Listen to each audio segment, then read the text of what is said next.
Welcome to Huntin' Stories, brought to you by Late to the Game Outdoors. Everyone loves a good story, and hunters have some of the best. Our whole mission is to collect and share great stories from hunters just like you, to entertain and keep you motivated all year long. So, pull up a seat around the campfire, because here we go.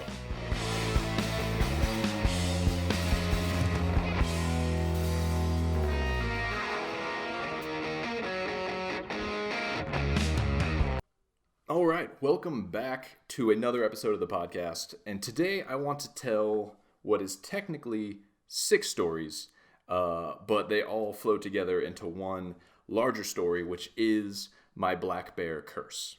I'm not going to lie, I am not typically a big believer in curses or like bad luck, just like, stuff happens. However, I have on 6 different occasions attempted to hunt black bears, and something big almost always seems to go wrong. Like, I've had plenty of issues on any given hunt where you have to adapt or there's just something to overcome. It is a whole other level when it comes to bears for me, and I'm beginning to believe that in some supernatural way the bears are attacking me for attempting to hunt them. If you do not believe me, allow me to break it down hunt by hunt. The very first time I ever tried to hunt black bears was 3, maybe close to 4 years ago now, and I took my oldest son. He was 8 at the time. He just wanted to get out and be a part of the hunting world, and I was just dipping my toe in the bear hunting waters. Like, it's an over-the-counter tag here in Arizona, and so I just thought, well, I don't have any other hunts going on. Let's just buy a tag, go out and chase some bears. Simple enough. We had been there 4 minutes when my son sat on a cactus, and I spent a fair amount of time with my multi-tool just pulling spines out of his butt, which was terrific. That was not like the biggest deal. Like, we bounced back. We had a good rest of the hunt for the most part. Terrible night's sleep because my son gets a little jumpy in a tent. And the next morning we got up, we hiked to this glassing point I had just picked out on a map. Like, all I knew about bear hunting was that they like deep canyons, and so I just looked online and saw this deep canyon, and we hiked up to the edge of it, and I realized I had made a tiny, huge mistake. This was probably the first time I clearly remember recognizing that there's a massive difference between what something looks like on Google Earth and what it's really like in person. Like, this was not just like a deep little cut where bears might hang out and you could make a play on them. This was just a massive canyon. So even if we had seen a bear, I could not see a vantage point other than a bear just kind of walking up on us where I would have remotely had a shot. If I did take a shot, I have no idea how I'm going to get myself and an 8-year-old kid down this canyon to retrieve the bear. So it was a bad deal. We hiked back to camp, ate some food, just decided to pack everything up because I had given up on that canyon. It was just unhuntable for us in that situation. Drove a little bit back down the way we had come because I had just noticed there was a spot on the elevation where there was just prickly pear everywhere. Again, all I knew about bears at the time was look in the prickly pear. So we pulled off and just kind of found a hill and climbed up and glassed, and we're glassing at 11 o'clock on a hot August or September afternoon. Just anyone who knows anything about Arizona bear hunting knows I'm doing it all wrong. So we spent a few hours up there, didn't see anything, we're just tired and hot and a little dejected. And this was just going to be a quick camp overnight, hunt the next day, come home that evening. So we decided to just call it. Drove home, end of bear hunting. It was a rough intro into the species. Followed that up, decided to take a little more of a lengthy hunt, a little more aggressive, would require a little bit more hiking, and went solo for what was supposed to be a 2 or 3 night, 3 or 4 day hunt. And I went out, this was kind of early when the season just opens, which is the end of August, so it's still hot, it's still warm. And I drove to this place where I was going to car camp, and there were a few different drainages and canyons that I could hike to in short distance and start glassing. So I got there in the afternoon, set up camp, went to my first glassing point, And as the sun started to go down, mosquitoes came out in full force. I have lived in Arizona almost my entire life. I have never experienced mosquitoes like this. Like, they were just driving me insane. They were eating me alive. I have pictures from when I came back from that trip, and they were just eating my shoulders through my shirt. And I had hundreds of mosquito bites. It was so bad. And of course, didn't bring any bug spray with me. So I glassed, didn't see anything. I called it a night a little bit early because I just couldn't handle the bugs anymore. Went back to camp. The bugs were just buzzing my tent all night long. It was nuts. Woke up the next morning figuring for some reason, like, okay, the mosquitoes are usually like a dusk problem. They should be gone. They were still there, still bugging me. And so my plan was to drive down this road, and there were a series of water tanks.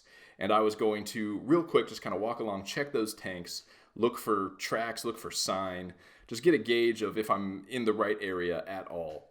And my plan was to check those, and that would kind of help me evaluate what I was going to do for the rest of the hunt. Like, maybe I would move on to a plan B spot, or if there was some sign, I was still planning to probably hop back out to the main road, head into town, which would be about a 20-minute drive, and pick up some bug spray just so I could survive the rest of the hunt. On my way out from camp, I got about a half mile from my camp and heard a tragically familiar sound, which is the shackle on one of my leaf springs breaking on my Jeep. I was cruising. I was going slow. I was going careful. I'm aware that I drive an old Jeep. It's a 1993. It's in good shape, relatively low miles, but, stuff sometimes breaks. So I tried to take it easy when I'm on a rough road, and just didn't take it easy enough. Snapped this shackle, and so then I was stranded. I was stuck.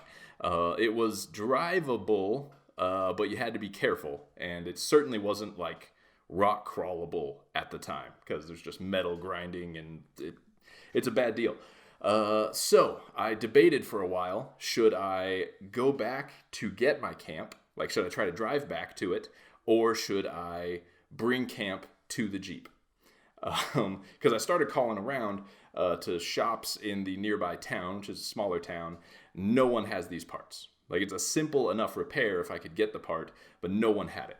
So I knew I was kind of stuck and was basically done with that hunt. Ended up having to take 4 separate trips to and from, bringing my large car camp to the car, because I just didn't feel good about heading another half mile back the way I had come, which had broken the Jeep in the first place.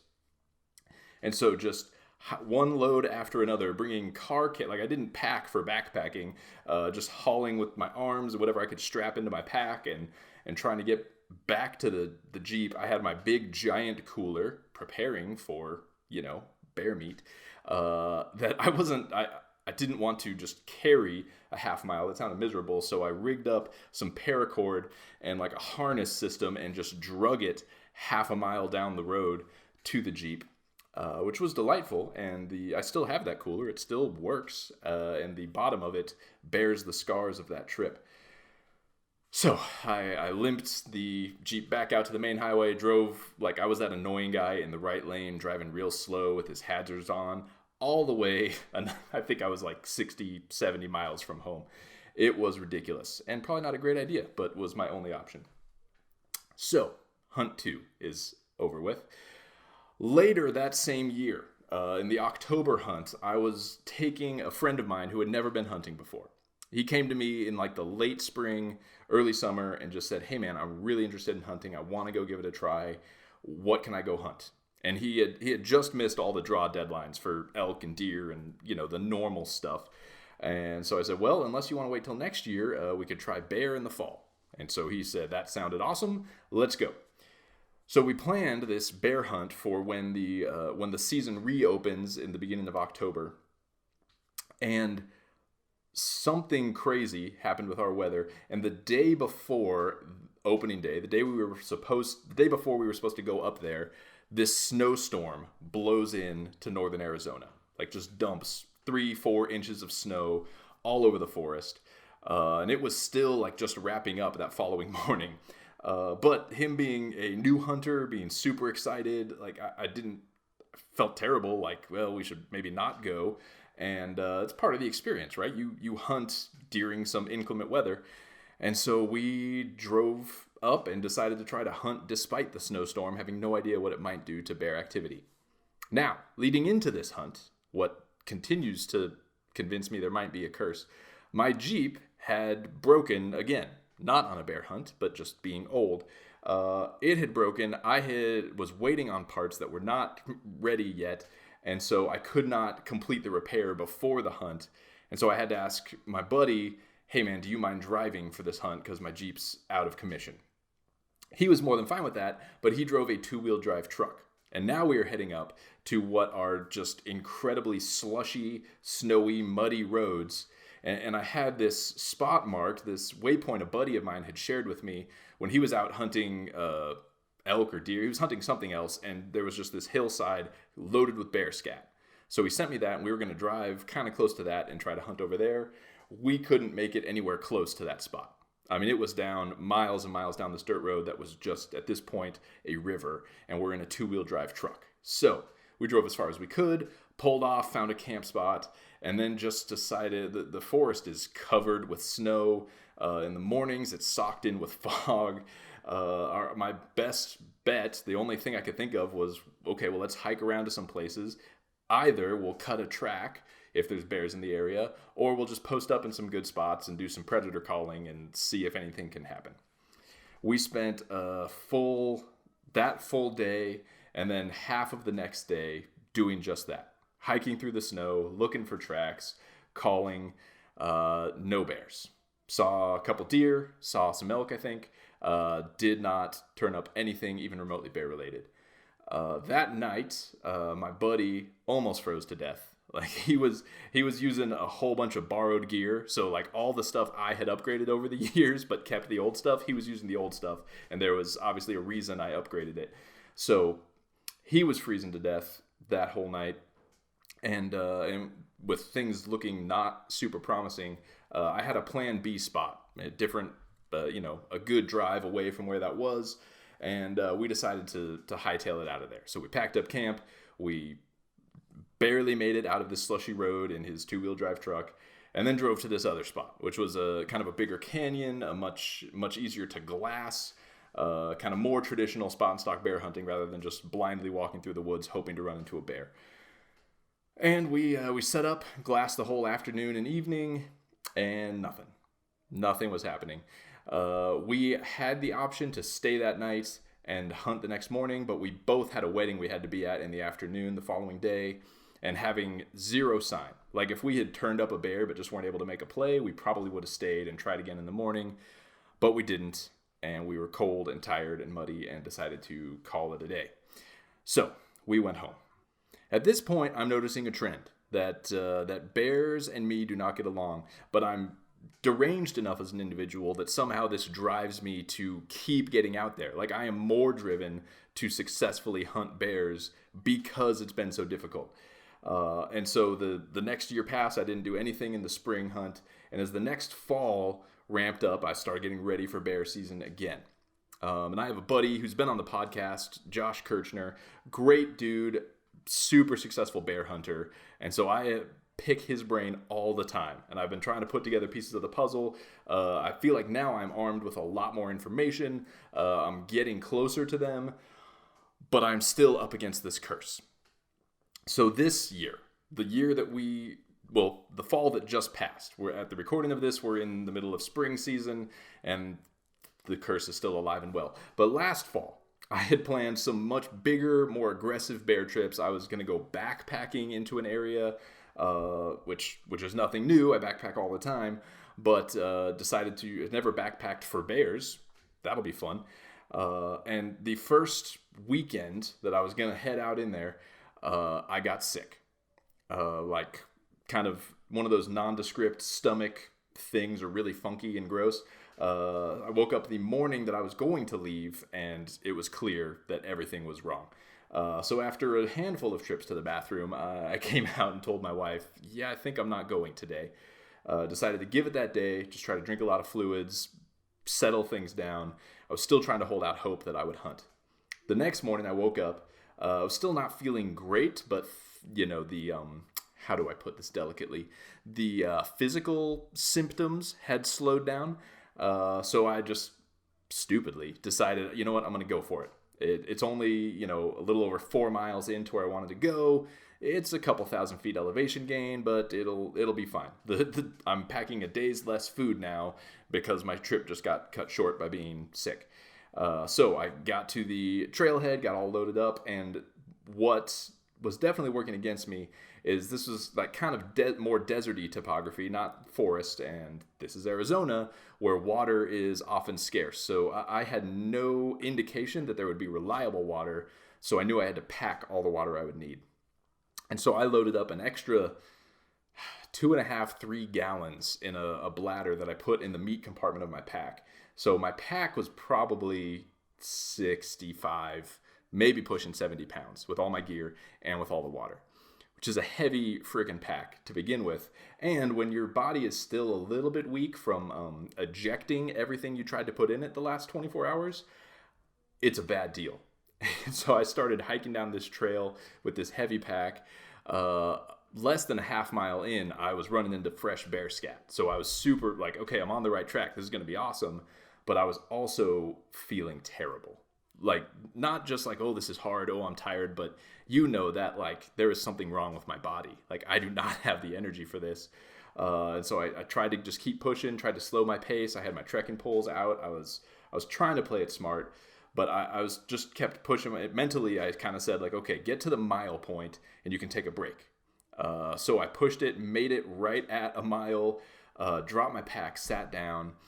And as I was sitting there, and it was taking me so long to recover, to feel like I could stand up again, I just knew like this is not good. This is more than just, oh, I'm kind of tired. This is a tough hike. This pack is heavy. This was like my body is not in a good place to be doing this. So I was texting my wife on the inReach, letting her know, and not really asking, hey, what should I do? Because I know what she would say. Like, I know what the smart thing is to do. And decided, okay, I got to call this. And just dumped all my water that I was packing in to try to lighten the load. And just hiked real slowly that mile back out to the trailhead. Drove home. Slept most of the next day. It was a bad deal. The bears got me sick. But I was going to not be deterred. And as I got back to the trailhead, I was packing, getting my gear situated and just feeling upset and frustrated and also physically just disgusting. These 2 old timers came hiking out behind me, and they came over and struck up a conversation and were telling me what they had done, which just is like salt in the wound. These guys they were talking about their grandkids. They were easily up around 60. Told me they just finished making a 15-mile loop through this area that I was trying to hunt, where I had only made it a mile. But as we were talking, and I told them I was looking for bears, they were like, oh man, they're everywhere. And they kind of told me which areas they were in and where they were seeing the most scat, and it was super exciting. I just couldn't go there right at that moment. So made a plan to go back a couple weeks later, go to the same general area, but kind of take a detour based on what these guys said, where they were seeing the most scat. This time, was feeling fine. I packed a little less water, trying to be a little smarter, even though I was feeling good. Like 65, 70 pounds is a stupid heavy pack unless you're packing out meat. And so I decided to take a little less water, but what I thought would be enough, and hike into this area. Unfortunately, I burned way more water just getting there than I expected. The last mile of this hike climbs over 1,000 feet, and I was just sucking down water. My legs were starting to cramp right towards the very end of that hike. Between trying to rehydrate, making dinner, everything like that, I woke up the next day and I think I had 1.5 liters of water left. And I was supposed to be there all day, sleep the next night, hunt the morning, and then come out. And I knew that, okay, this is not enough water. This is not going to be good. But there was also a massive fresh pile of scat 15 yards from my camp, which I wouldn't set up my camp intentionally that close to bear scat. but I arrived after dark and didn't know it. Anyway, all day I'm trying to ration my water, like trying to just grind it out and think I've got to make it. I've got to make this work. And I started to think about down in the bottom of this canyon, this area where I was glassing. There's a couple things on the map that indicate there should be some water if I wanted to go down to the bottom and find it. But at that point, I realized that I had forgotten my water filter. Like, just as I was getting my gear together, usually it's small and light enough. I just bring it, even if I don't know for sure I'll find water. But I had forgotten it because the bears made me forget. So I was grinding it out all day through the hot afternoon, just trying to make myself not drink water. And it really started to mess with my head. Like, it started to just get unpleasant. I laid down, took a nap for a couple hours in the middle of the day, just trying to minimize my activity. And I was down to about a liter of water, and I knew I still had more than 4 miles back to the trailhead. And man, it got to me. Like, I just was having this sort of like existential crisis about why in the world am I out here? What is good? Like, what's the purpose of this? Like, at this point, I wasn't out there because I was having fun. I wasn't out there for the pursuit of bears. I was out there really out of frustration. I was still in the middle of this like hunting slump where just nothing has come together, and I was just trying to grind it out. And man, I was exhausted. I was thirsty. I was dehydrated. I've had a few rounds of kidney stones in my life, so I take hydration super seriously, because if you've ever had those, it's the worst thing a man can experience from a physical pain standpoint. So I'm just starting to have all these thoughts like, man, if I get a kidney stone out here in the backcountry, that's going to suck. Like, I don't even know how I'm going to handle that. So decided, like, just kind of made this snap decision right as it was getting to 4:30, like the evening where there should start being activity. I decided this is dumb. This is not smart. This is just, I'm having a terrible time. This is not worth it. So packed up my camp, hiked out. I always leave like a jug of water and some Gatorades and stuff back at the Jeep. So I just tried to like ration the last liter of water I had for the hike back out. I think I ran out with a little over a mile left, made it to the Jeep and just started chugging stuff and came home. And the way life goes, that was the last time I made it out that fall. So that is 5 hunts so far where something goes wrong every single time. Some of them are just oversight. It's my own fault. It's poor planning. It's whatever. Most of them are outside my control and is the curse of the bear. Such as this last and final hunt that just happened last week. This one is the most annoying, probably because it's the most expensive, and it was the one that was supposed to have the most potential for success. So this time, I was going out to meet my buddy Josh, the expert bear hunter. He had invited me. He and his brother were going out for a few days. I had a lot of work and a lot of stuff. He knew I couldn't come out for the whole trip, but just said, hey, if there's a day you can make it up, you're more than welcome. So I took him up on his offer, and I decided to drive in the evening. I was going to meet them at camp, probably a little late. They were already in bed. I would just sleep there that night, wake up with them early in the morning, hunt the whole next day, and then come home that following night. So I am driving. I am about 14 miles down a dirt road from the highway, and there's about 7 miles left to the camp that they are at where I'm going to meet them. The road is well maintained. It's, pretty well traveled. A few potholes, few washboard sections, but nothing crazy at all. And I am, again, trying to take it easy on my Jeep, just kind of cruising at a moderate speed. And at 10 o'clock at night, there's like a shudder and a clunk, and something clearly is wrong with the Jeep. And after that moment, like as I go, like I'm hearing this clunking kind of grinding. If I go over bumps, everything feels much more shaky than it normally would. And I got out like 3 different times with my flashlight and was checking everything external, and all of that was intact. So I'm becoming increasingly convinced that I've done something to my axle, my differential, something back there where the sound is coming from. And I'm in the middle of a dead zone, like no cell service. I hadn't turned my inReach back on for the month. And I think, well, crap, it's 10 o'clock at night. I'm in the middle of nowhere. I've got a broken Jeep. It can still sort of move, but I don't know how much worse this is going to get or what exactly is wrong, or if my axle's going to break and the wheel's going to fall off. So I decided my best bad idea was to put it in four-wheel drive so that the front axle could take some of the burden off the rear axle and just go super slow, like 10 miles an hour, 7 more miles further down that road to meet these guys at camp. Because they're the nearest help I have. Like, they were closer than the main highway. They're already in bed, and I don't have service to let anyone know what's happening. But this seems like the safest play. So I did that. 45 minutes of super slow driving to finally get to where they were. And they were up this hill. It had rained all that day. And so the little offshoot road that they were on was so crazy muddy. I decided, like, it was a go for broke situation. I put it in for low and just punched the gas and was just slipping and sliding a couple different times where I could feel the Jeep, like, I just barely avoided sliding sideways down into this gully. But just kind of like rolled in, made it to where they were, and just immediately shut the Jeep off.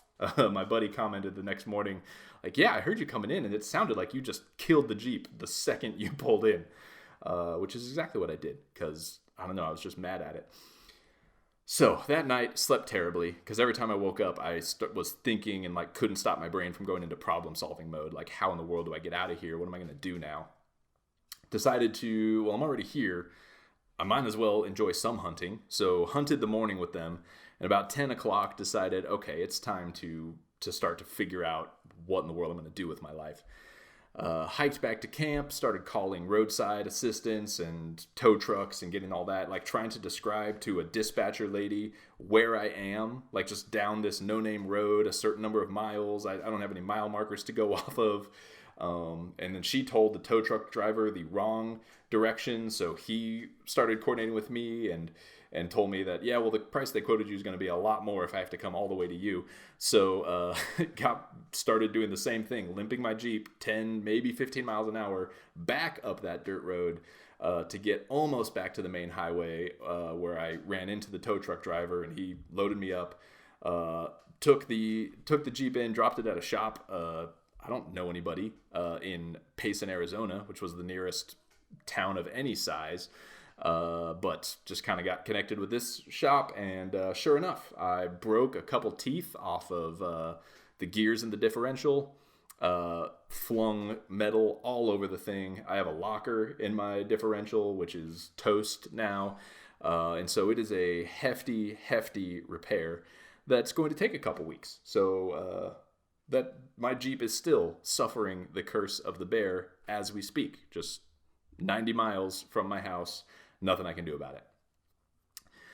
All that to say, there's definitely a bear curse going on, and I don't know what to do about it except keep trying to hunt. I am going to connect on a bear at some point, almost out of spite now. Like, I have deep respect for all the animals I hunt, and I do it for meat and for fun, and because it revives my soul, and all those big, like, existential reasons that I hunt. At this point, I hunt bears just so that they don't win. That may be weird. That may be petty, but I can't let them get the better of me. So, spring hunt is still going on. Maybe, I don't know, I've got one car now for the time being, but maybe I can get out and connect. Maybe I have to wait till the fall, but I'm going to keep going out there. I'm sure there will be more stories of curses and bad things that happen, and I don't know, at some point my car is going to explode. Just hopefully I'm not in it. But the bears will not win. And I like to believe that somehow the curse will be lifted when I shoot a bear. I don't know how that logic holds up, but it's just about as logical as believing in a curse in the first place. So, going to shoot a bear, and it is going to lift the curse, and from here on out, I will have zero problems anytime I ever go bear hunting. I am going to speak that into existence because it's what I choose to believe. Well, guys, that is all I have on the saga of the bear curse. If you have experienced any similar issues, I love hearing stories when things go wrong, as long as in the end it all works out and everybody's safe and whatever. But those are some of the great stories, how we have to adapt and overcome horrible things that happen. So if you do, please leave me a comment or reach out on the website or whatever. Would love to share some of those stories so I know it's not just me suffering from hunting curses. Thanks again for listening, guys. As always, please subscribe, share, give a rating to the podcast. That helps me out a ton. And we'll be back with more hunting stories real soon. Thanks so much for tuning in to Hunting Stories. And if you want to stay up on what we're doing with the podcast or anything else going on with Late to the Game, go ahead and check us out at latetothegameoutdoors.com or give us a follow on Instagram at latetothegameoutdoors. Thanks again for listening, and we'll see you guys next time.